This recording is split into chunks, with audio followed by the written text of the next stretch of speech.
Vir my weer eens 'n kosbare voorreg om saam met julle tyd te spandeer uit God se woord uit. Soos beloof, en die Here was getrou, het ons bewaar, het ons gebring tot 'n volgende geleentheid waar ons die tweede gedeelte kan doen wat ek laasweek begin het. En die tema is die beoordelaar. En jy sal onthou, ek het gesels oor 'n baie spesifieke woord wat die skrywer van Hebreërs gebruik, wat so bietjie anders is as veroordeel. Inteendeel is baie anders, want veroordeel is die woord wat vir jou sê, hier is jou straf, jy gaan dit nou uitdien. Beoordeel is, ek wil hê jy moet hierdie volgende dinge ontvang, en dis oor waar ons laasweek gesels het, en dan uiteindelik wil ek hê jy moet hierdie volgende dinge minder van doen. Nou, dit het ek gebaseer op 'n gedeelte in Hebreërs 4, waar die skrywer eintlik die leser of ontvanger 2000 jaar terug herinner aan hulle grootste gawe wat Jesus is, want hy's groter as die engele, hy's groter as Moses, hy's groter as die wet, want hulle was Jode, Joodse Christene, Messiaanse Christene wat by Jesus uitgekom het, en die skrywer wil hulle herinner om vas te byt en aan te gaan en nooit terug te draai nie.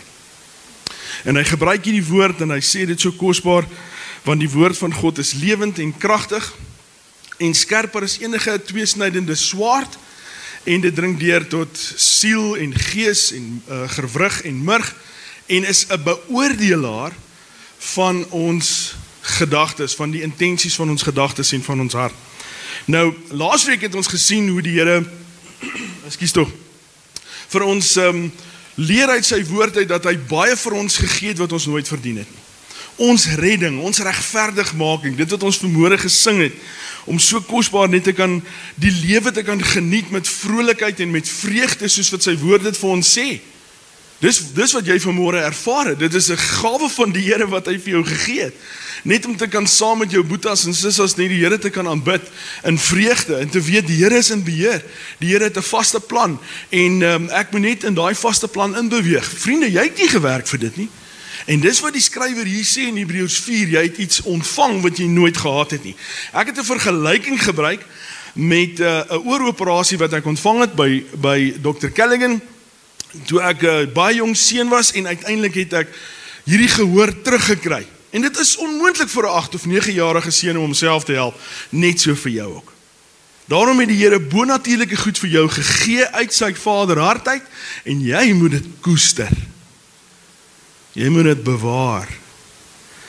Nou vanmôre gaan ons in ons tweede gedeeltetjie aan oor dit wat God uit sy woord vir my en jou sê wat hy wil wegneem. Nou, jy moet hierdie woordjie beoordelaar in gedagte hou. Want uiteindelik wat gebeur is, die beoordelaar, ek het ook 'n storie vertel van hoe ek gimnastiek gedoen het, wil jou help. Nou, so maklik hoor ons 'n woord verkeerd of ons verstaan hom verkeerd. Ek en Nadine, Hendro se vrou, moet vir 'n kliënt gaan videografie afneem, so ons ry saam daar na Whiteville toe. Nou praat ons so oor die land, en ons praat oor die goedheid van die Here, ten spyte van hoe dit in ons land gaan. En ek sê vir haar, weet jy Nadine, dis so great, want eintlik het ek dubbele burgerskap. Want ons het gepraat oor immigrasie en oor Australië en al die dinge wat 'n mens so dink. En ek sê toe vir haar, weet jy, die wonderlike ding is, ek het eintlik dubbele burgerskap. En sy sê regtig, waar? En ek sê vir haar, die koninkryk. En sy sê, werklik waar? Regtig? Ek dink ek is wel verstom. Is jy nie deel van die koninkryk nie? Ek sê, ja, nee, Jane en ek is. Sy sê, ek kan dit nie glo nie, die Kongo. Ek sê, nee, nie die Kongo nie. Dis die laaste plek waar jy dubbele burgerskap wil hê, is in die Kongo.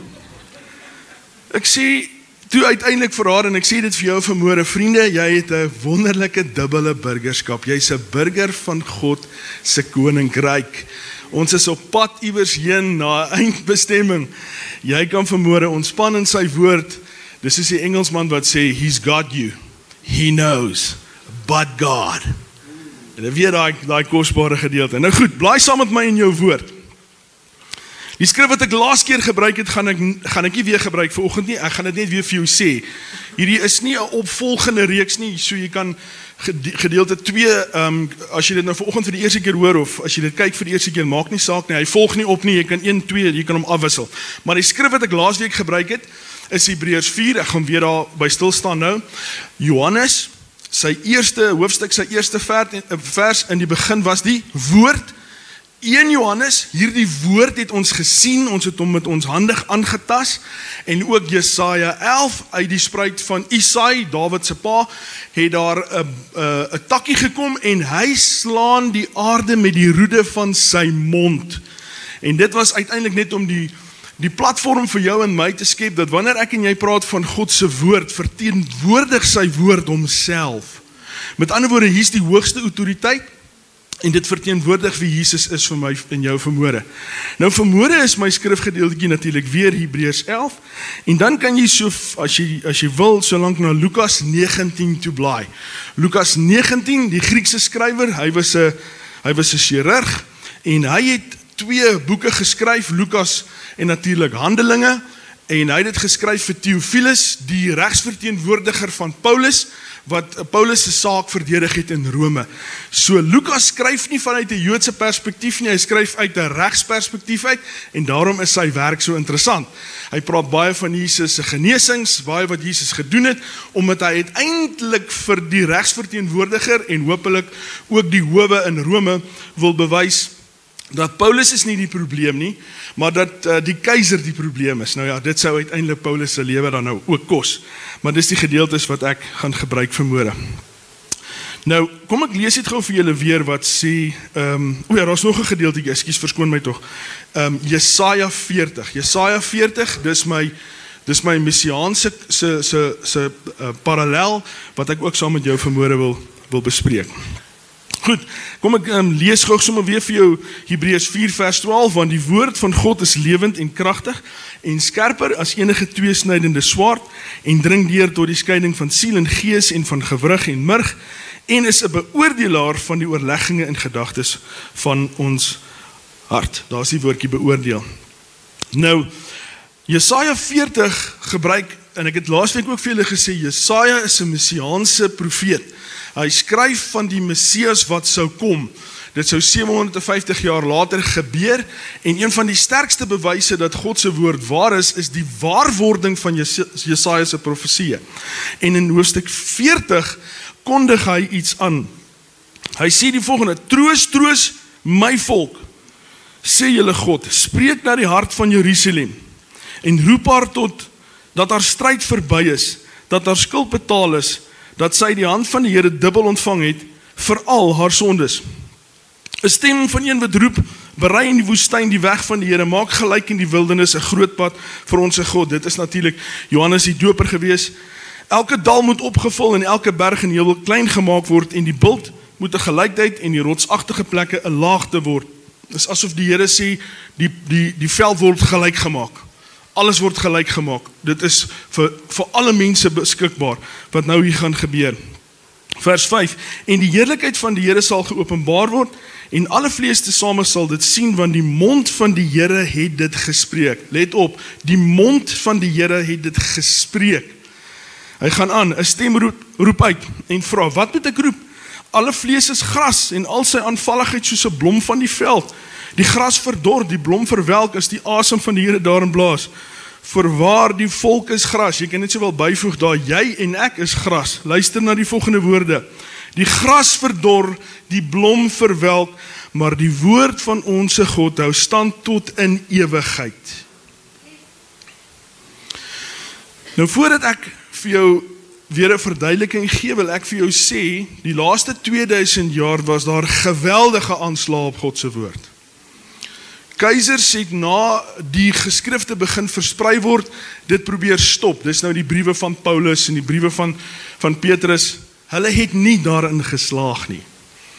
Die een keiser het die woord van die Here verbrand, die volgende keiser het die woord van die Here versprei. Dit is so ironies eintlik. Voltaire was 'n baie bekende Franse filosoof en hy was eintlik agnosties, maar jy kan eintlik maar sê hy was eintlik 'n ateïs, hy het glad nie geglo nie. En hy het in die Franse revolusie gesê, daar is nie 'n toekoms vir die Christen nie, daar is nie 'n toekoms vir God se woord nie.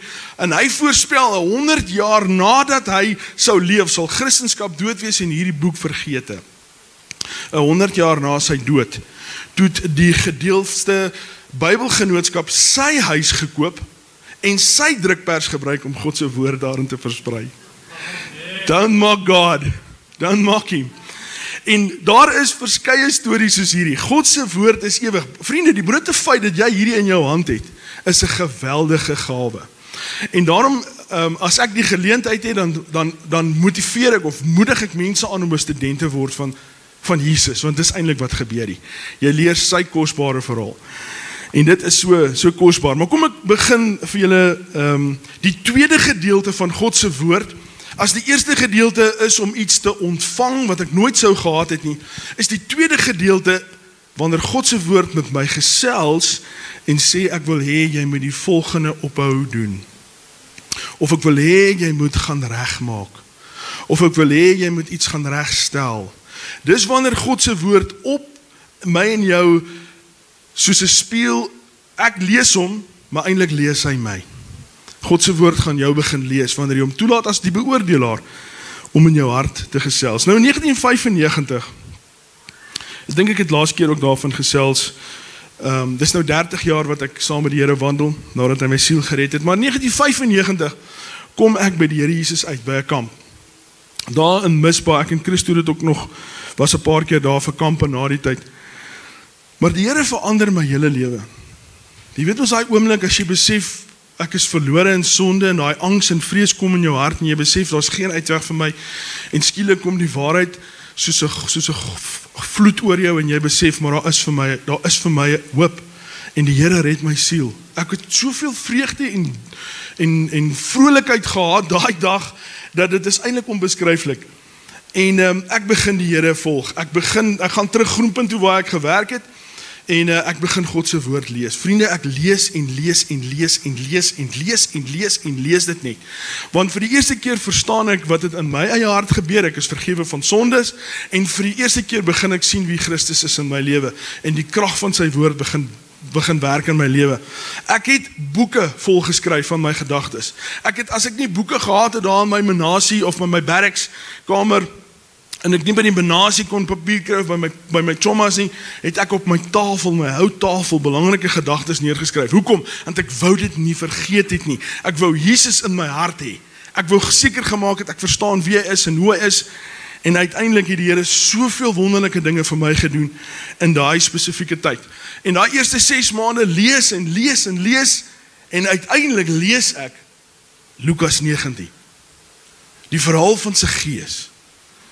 Nou Saggeus was 'n klein man, sê die woord van die Here. Ek gesels gisteraand by 'n funksie by Bernardine. Julle ken nou Andries se vrou. Sy ly aan dwergisme, sy's 'n dwerg. En ek vra vir haar, Bins, dink jy Saggeus was 'n dwerg? Sy sê nee, ongetwyfeld. En dis nou net vir so 'n bietjie beeld in jou verbeelding, net om te sien wie is Saggeus eintlik regtig. Nou, die woord van die Here, Lukas beskryf hom as 'n baie vindingryke man. Hy was die leier van die belastingingaarders, so hy was klein, maar hy was getrein. Dis is die ou mense wat altyd gesê het, groot gif kom in, klein botteltjies. Nou ja, dis 'n goeie beskrywing van Bernardine ook. Sy is klein, maar sy is woelig haar enetjie. En net so het Saggeus gehoor van Jesus, hierdie gedeelte sê Lukas speel af in Jerigo, en hulle het gehoor van Jesus en van sy wonderwerke, en Saggeus, neem ek aan, verlaat sy kantoor, en skarrel in die strate af, en hy besef, ek is gestremd, ek gaan nie die meester kan sien nie, die kans is baie goed, dat hierdie groep mense nog bo oor my gaan loop ook, en hy kom uit die pad uit, en hy besef, laat ek die wilde vyeboom wat ek ken, want hy het sy dorp en sy stad geken, laat ek die wilde vyeboom wat ek ken, opklim sodat ek Jesus net ten minste kan sien. Nou 'n wilde vyeboom, baie interessant. Hy groei nie op nie, hy groei so sywaarts. En hy maak sy wortels uit sy takke uit.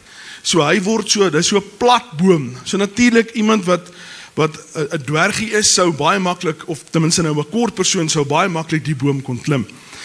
En die woord van die Here sê vir ons, Jesus het daar verbygekom en by die willevye boom het hy gestop. En hy het opgekyk, maar hy het natuurlik geweet Saggeus sit in die boom. En hy sê, Saggeus, klim af, want ek gaan by jou maaltyd hou vandag. En uiteindelik gaan hy af, vers 6, hy maak toe gou en klim af, en het hom met blydskap ontvang, want Jesus het gesê, ek gaan by jou huis eet. En toe almal dit sien, vers 7, het hulle gemurmureer en gesê, hy het by 'n sondige man tuis gegaan. Maar Saggeus, vers 8, het gaan staan en aan die Here gesê, kyk, die helfte van my goed gee ek vir die armes. En as ek van iemand iets afgepers het, gee ek dit 4-dubbel terug. Nou dis nou beoordeling daai hoor.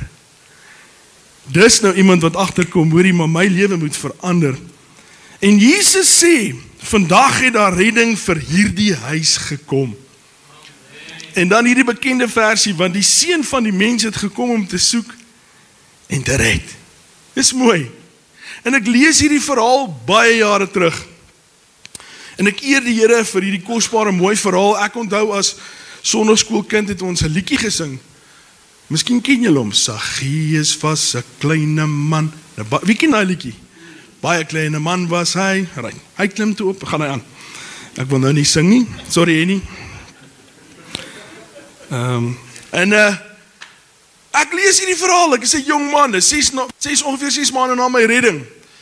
En ek sê, joh, Here, hierdie ou het 'n amazing gedoen hier so. Dit's 4-dubbel gee hy terug van dit wat hy afgepers het. En hierdie man het definitief 'n ontmoeting met u gehad. Natuurlik het daar ontmoeting gebeur, want die woord was binne in Saggeus se huis. En Saggeus het hom toegelaat. Saggeus het gesê, kom, ek wil hoor wat jy te sê het vir my. Nou is interessant dat Lukas nie sê die Here Jesus iets vir hom gesê het nie. Ek dink nie in die blote teenwoordigheid van Jesus laat hierdie man met sy gestremdheid besef, ek is in die teenwoordigheid van reusagtige autoriteit. En dis wat God se woord doen as hy binne in jou hart inkom. Hy begin met jou gesels. Vriende, ek maak my Bybel toe daai aand. As ek reg onthou, was ek in 'n veiligheidspos gewees. Jy daar by die gevangenis waar ons gewerk het, klim jy so in 'n toring in, en dan as die gevangenes rustig slaap, dan sit jy en kyk laat alles goed gaan daar. As ek reg onthou, was ek in so 'n pos, veiligheidspos. En skielik kry ek 'n benoudheid oor my soos wat ek nog nooit in my lewe gehad het, behalwe die dae toe ek in sonde geleef het nie. Ek is eers verward. Ek sê vir myself, hoe kan ek hierdie voel? En in my hart onthou ek hoe ek gesteel het. Ek het geweldige goed by mense gevat. Dinge wat vir hulle kosbaar was, sou ek in my sak steek. Die ergste is, ek het by kettingwinkels gesteel waar my pa gewerk het. Maar dis hierdie gedagte, hy kom in en ek sê, maar moet ek nou soos Saggeus teruggaan en vir mense gaan sê, ek het gesteel by jou? Nou, dis baie interessant as God se woord met jou iets begin deel. En daai ongemak in jou hart inkom, en jy weet, die Here is besig om vir jou of vir my iets te sê. Vriende, kom dit slegs reg, as jy die hoogste vorm van aanbidding vir die Here gee. Wat is die hoogste vorm van aanbidding? Gehoorsaamheid. Vriende, 6 weke gaan verby. Ek vas, ek bid, ek smeek die Here. Ek sê, Here, dit kan mos nie wees nie. U het my dan vrygemaak. U het my dan losgemaak van sonde. Asseblief, Here, ek werk vir die gevangenisdiens. Ek sluit die ouens toe wat u nou sê ek moet gaan myself aanmeld. En dan kom die vyand tog en hy sê, ja, moet dit nie doen nie man, hulle gaan jou toesluit. Dan het ek 'n gesprek met die vyand, dan sê ek, nee man, dis 'n eerste oortreding. Ek gaan my nie toesluit vir nie. Dan besef ek, genade, dit is 'n eerste oortreding. Ek het 'n kriminele rekord. Ek gaan 'n kriminele rekord hê. 6 weke van vas en bid en agony help nie. Daai woorde is gespreek in my lewe en dit staan vir ewig vas. Ek weet dit vanoggend. Die Here het met my gepraat. Ek begin toe 'n lys maak. Van die minste tot die ergste. Ek sê vir myself, miskien sal die Here toelaat. As ek so by 3 of 4 kom, dan sê ek het gesien, jy luister, jy hoef vir die res te doen nie. Ek begin my lys.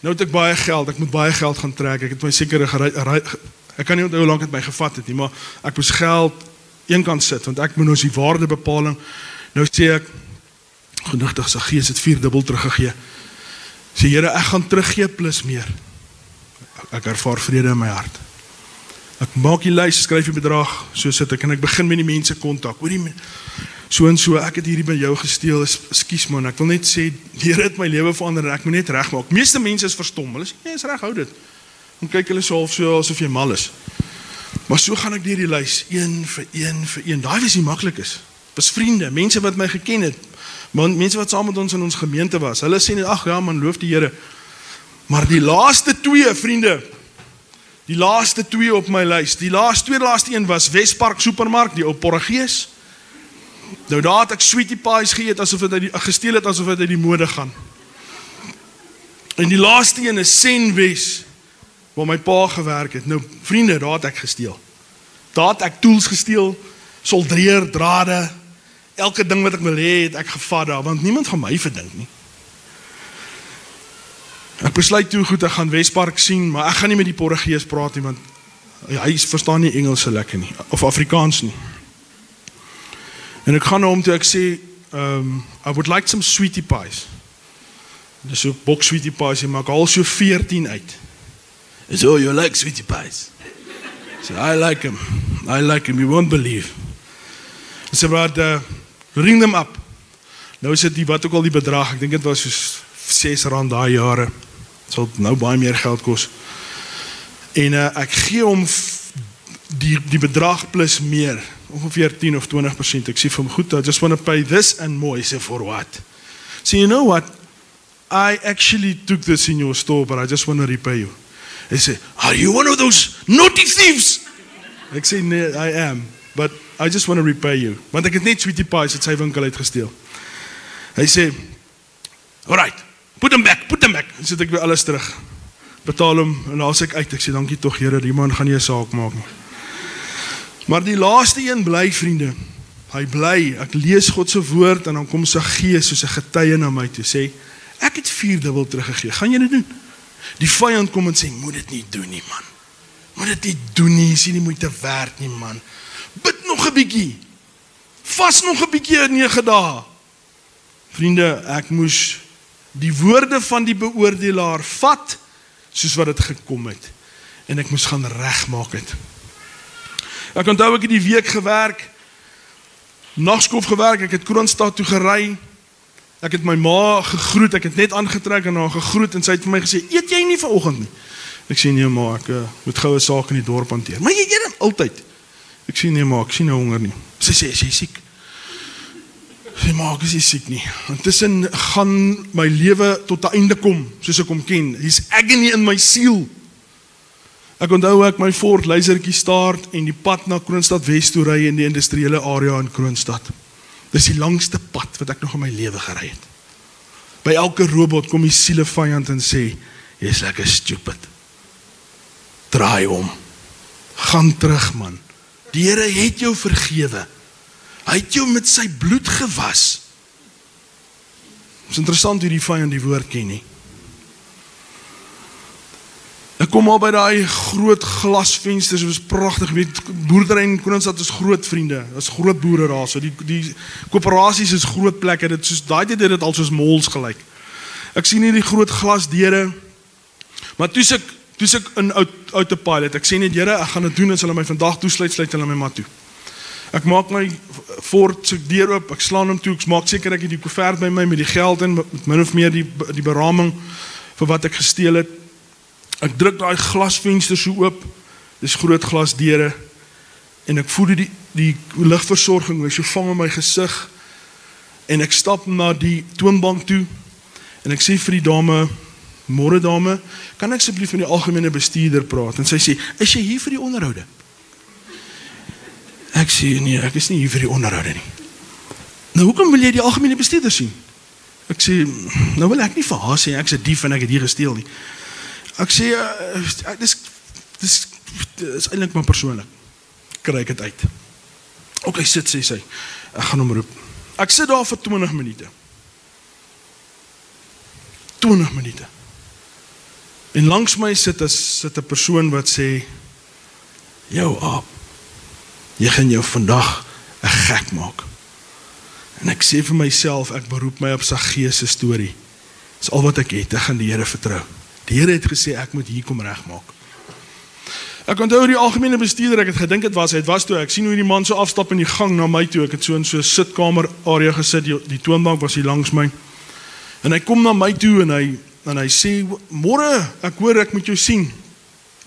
Ek sê, nee, dankie oom. Hy sê, is jy hier vir die onderhoude? Ek sê, nee oom, ek is nie hier vir die onderhoude nie.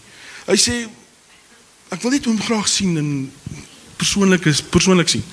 Hy sê, nee, maar goed, stap in my kantoor in, en ons het so om die hoek gegaan, en ek onthou sy kantoor was ook so glas, jy kon nog steeds die groot winkel so sien, en hy het so teen sy tafel gaan leun, so met sy skof, of met sy rug, en hy kyk my so, hy sê, wil jy nie sit nie? Ek sê, nee, ek wil nie sit nie, want toe bewe alles so by my. Hy sê, as ek nou sit, gaan ek nie opkom nie.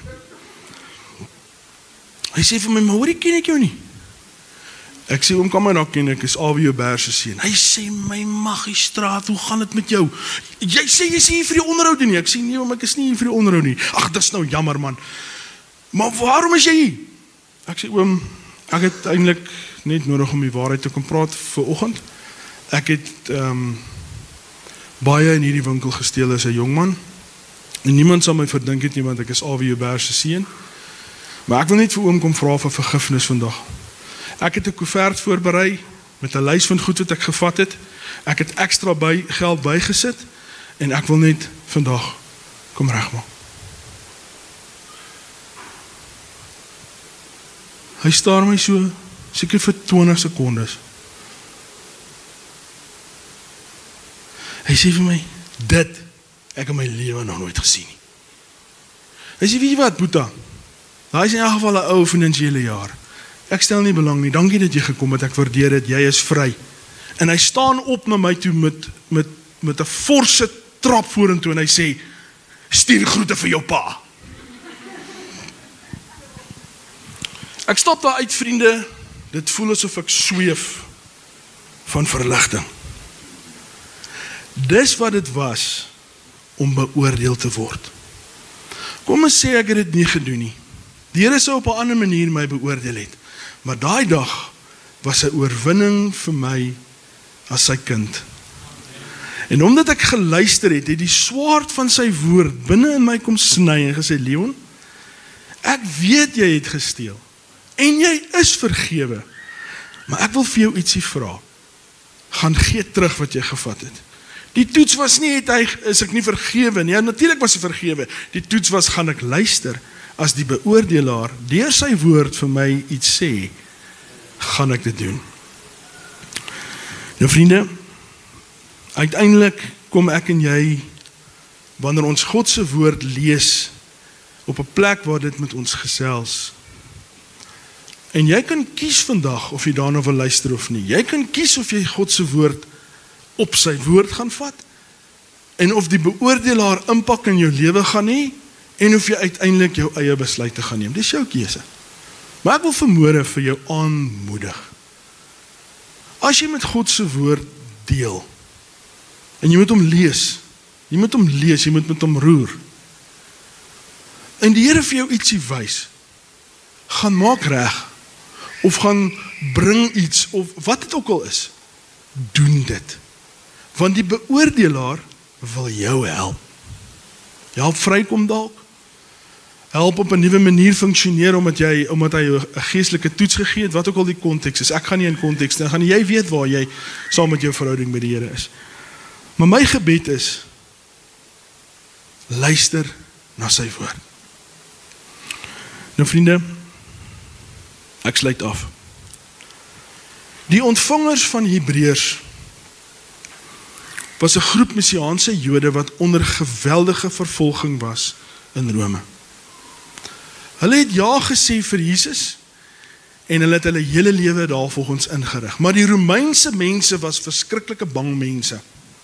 Hulle het afgode gehad vir alles. Hulle het afgode gehad by die deur, hulle het afgode gehad by die ruitte, by hulle eetplekke. Want hulle het geglo, daar kan nie 'n area wees in hulle lewe waar 'n God of een van die 12 hoof Romeinse gode nie verteenwoordig is in hulle huise nie. En hulle sou op die paaie waar hulle was, hulle besighede, sou hulle hierdie beeldjies of dit wat vir hulle belangrik is nou uitpak, en dit was baie maklik om in Rome te sien dat daar verskeie gode aanbid word. So die oomblik as jy by Jesus uitkom, dan is een van die eerste dinge wat die woord van die Here vir jou sê is, daar is net een God en dis ek. Maar raak ontslaaf van daai goed. So binne 24 uur kan almal sien, jou huis lyk anders. Daar's nie klein afgooitjies nie, daar's niks in die tuin nie, daar's niks in die straat nie, jou besigheid het nie hierdie katjies wat so maak nie, het julle dit al gesien. Dis afgodery.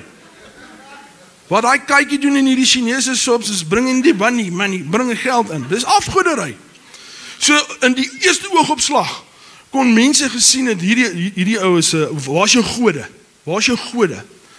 Nou, omdat die waarheid van Jesus Rome begin oorneem met hierdie ongelooflike waarheid van Jesus, het soveel mense naderhand by Jesus uitgekom. Dit was die Jode het by Jesus uitgekom, die Grieke het by Jesus uitgekom, die Helleniste het by Jesus uitgekom, selfs die Romeinse burgers het by Jesus uitgekom. En elke keer as hulle by Jesus uitkom, dan verwyder hulle die afgode. So wat gebeur is, meer en meer mense se huise word skoon. Jy kan nie meer sien dat hulle al hierdie snaakse goed aanbid nie. En dit het die Romeinse mense verskriklik bang gemaak. Hulle het die Christene geblameer vir as daar 'n droogte is. Dan sê hulle vir hulle, dis julle skuld want julle het al die gode gebeere. As daar 'n oorlog verloor is, dan roep hulle die Christene by mekaar en sê, gaan bring terug die God van oorlog in julle huise want ons verloor. Dan sê die Christene, ons gaan dit nie doen nie. En tot dit uiteindelik tot so punt gedryf is, dat Nero naderhand wette begin maak het. Hy het begin sê, nou onthou, in die Romeinse Ryk was die hoofgod die keiser. Caesar of die emperor, en in hierdie geval Nero. So iewers het jy 'n beeld van Nero. Lees hulle muntstuk met Nero se gesig nooit uitgee nie, sal hom altyd by jou hou, want hy gaan jou beskerm. Afgodediens van die dag. En Nero maak 'n wet, hy sê, luister, van nou af, as jy 'n Christen word, of as jy nie gode het in jou huis, gaan ek jou arresteer. Ek gaan jou besigheid toemaak, ek gaan jou agtervolg, ek gaan jou in die arenas gooi, ek gaan jou straf. En die skrywer van die Hebreërs skryf hierdie spesifieke boek aan die Joodse gehoor van Rome. Want jy sien, die Joodse Christene het 'n manier gehad om hierdie aanslag van Nero te ontvlug. Al wat hulle moes doen, is hulle moes net teruggaan na die sinagoge. Dan is jou besigheid weer oop. Jy kry 'n sertifikaat by die rabbi, wat onderteken is deur 'n amptenaar van Nero se hof, dat jy weer terug is as 'n Romeinse burger. Al wat jy moet doen, is jy moet net teruggaan na die sinagoge. Nou in die sinagoge het baie interessante dinge gebeur. Nou hierdie inligting kry jy as jy so 'n bietjie navorsing doen. As jy so 'n bietjie dieper gaan lees. Al wat hierdie Joodse pa moes doen, is hy moes net teruggaan na die rabbi toe. En vir die rabbi sê, ek was verkeerd, ek verloon Jesus, en ek kom terug na die Joodse tradisie toe. En dan sal die rabbi sê, is dit wat jou begeerte is? En dan sal hy sê, ja, dan word die hele gesin verneder voor die gemeente van waar daar nou is. En dan moes hulle die volgende sê, ek glo in die grootheid van die engele. Ek glo in die autoriteit van Moses. Ek glo in die onfeilbare wet van God. Ek glo aan die hoëpriester wat tans God se werk doen in Jerusalem. Ek verloon Jesus. Dis al. Dan sal hulle weer Jode, besigheid soos altyd. Jy gaan aan, geen vervolging meer nie. Nero like jou, hy het geen probleem met die Jode gehad nie. As jy die dieper geskiedenis kyk met Judea en met die hoëpriesters van die dag, hulle het baie besigheid gemaak saam met mekaar. En die skrywer sê vir hierdie groep mense, die woord van God is 'n skerp tweesnydende swaard, sterk en magtig. En hy gaan jou beoordeel vir wat jy beplan om te doen. Nou gaan hy aan, hy sê, want God sien alles. En dan begin hy sy hoofstuk 5, hoofstuk 6. En uiteindelik begin hy vir hierdie leser sê, moenie teruggaan nie. Run the race with your eyes fixed on Jesus. Nou vriende, baie van hierdie Jode het nie teruggegaan nie. Hulle het die hoogste prys betaal. Hulle het alles verloor, selfs hulle eie lewens. Kyk wat skryf Will Durant. There is no greater drama in history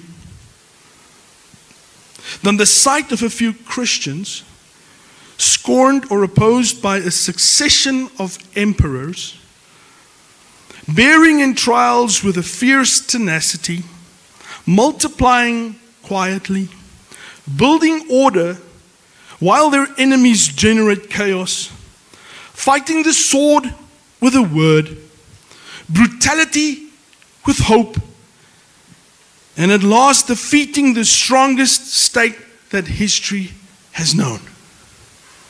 Caesar and Christ had met in the arena, and Christ had won. Wanneer God se woord jou beoordeel, wil hy hê jy moet wen. Hy wil hê jy moet klaarmaak sodat jy saam met hom kan wees. Dis hoekom ons disippels van Christus genoem word. Dis afgelei van die woord dissipline. Discipline. Twee kante. Die een kant ontvang jy. Die een kant moet jy luister. Fyn luister. En dan vriende, is die beloftes, die insettinge, elke gedeelte van God se woord my en joune. En die belangrikste hiervan is luister. Die Here soek 'n gehoorsame hart. Kom ons sluit ons oë. Here, baie dankie vir die kosbare woord. Dankie vir 'n woord wat ons uitdaag. 'n Woord wat ons soos 'n goeie beoordelaar leer en toerus om die lewe te leef. Help vir ons om te luister en dit te doen wat U vir ons sê. Dankie vir dit wat U vir ons gee, wat ons nooit verdien het nie. En help ons om te doen dit wat U van ons verwag. Miskien 'n landsburger meer lief te hê. Miskien minder geïrriteerd te word met wat in ons wêreld gebeur. Meer gefokus te wees op Jesus. Miskien net meer van U liefde waar ek ook al is, waar ek werk. Miskien is dit 'n verslawing wat jy moet laat gaan en sê, Here, ek het nou te lank gekom met hierdie ding. Miskien is daar iets in jou hart en jou lewe wat jy sê, Here, jy het lankal met my hieroor gepraat. Die Here kom vanmôre weer en hy kom herinner jou aan dit. Hoekom? Want hy gaan jou die waarheid gee. Hy's 'n goeie vriend. Hy gaan jou nie 'n halwe waarheid sê nie. Hy gaan jou nie paai nie en sê toe maar, ag, ons sal maar dit oorsien nie. Hy gaan jou uitdaag. Want sy woord is ewig. Hy het 'n ewige plan met jou. So dankie Here dat U werk in ons harte. Elkeen van ons wat hier so sit. Hier stap met ons elkeen 'n unieke pad. En dankie dat U vir ons help. Dankie dat U vir ons onderneem. Dankie dat U vir ons leer. So gemeente, die Here sê in sy woord, hy's vir jou. Hy sê teen jou nie. Maar as jy nie luister nie, is hy ook teen jou. Asseblief luister na sy woord. Neem dit ter harte. Moet dit nie minag nie. Soek dit, leer dit, lees dit en leef dit. Dankie Jesus. Amen.